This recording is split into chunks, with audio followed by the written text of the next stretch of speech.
अपने बेटे को जन्म देने वाली एक्ट्रेस करीना कपूर खान को सपने में भी गुमान नहीं होगा कि उनके बेटे के नाम को लेकर एक नई बहस छिड़ जाएगी। क्या वास्तव में तैमूर क्रूर और खतरनाक था? क्या उसकी मौत के बाद हुई घटनाएं चौंकाने वाली हैं? ऐतिहासिक उल्लेख इस बात की पुष्टि करते हैं कि तैमूर लंग ने अपने साम्राज्य विस्तार के लिए पूरी दुनिया में सालों तक हमले किए। भारत पर भी उसने हमला किया और हजारों लोगों की मौत को घाट उतार दिया।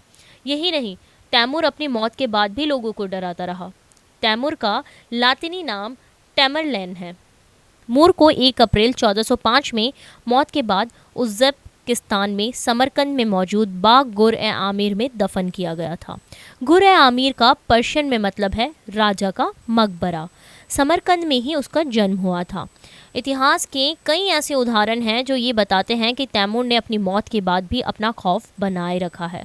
2 ऐसे मामले यहाँ गौर करने लायक हैं। पहला, नादिर शाह का कब्र से पत्थर ली जाना। उस दौर की मुस्लिम इमारतों में ऊपर के पत्थरों को सिर्फ सजाया जाता था, असली कब्र नीचे तहखाने में होती थी। तैमूर की कब्र भी एक भारी बेशकीमती पत्थर गहरे हरे जेड से ढकी थी। 1740 में नादिर शाह इस पत्थर को पर्सिया ईरान ले गया, जहां ये पत्थर दुर्भाग्यवश 2 हिस्सों में टूट गया।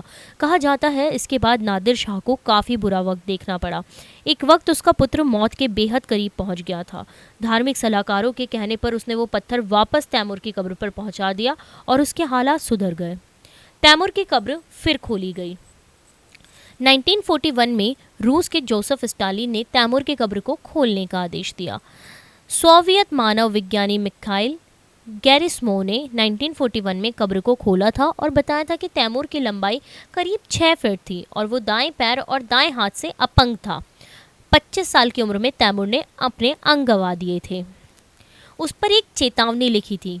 कहा जाता है कि तैमूर की कब्र पर गैरिस्मोव को 2 चेतावनी लिखी मिली थी जो इस तरह थी। पहली, जब मैं अपनी मौत के बाद दोबारा उठ खड़ा होऊंगा तो पूरी दुनिया कांप उठेगी।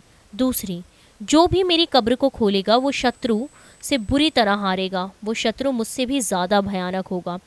3 बुजुर्ग और एक मौलाना ने मिखाइल गैरिस्मोव और ताश मोहम्मद कैरी नियाज़ोव से कहा था कि मुसीबत आने वाली है, लेकिन उनकी बात को पूरी तरह दरकिनार कर दिया गया था।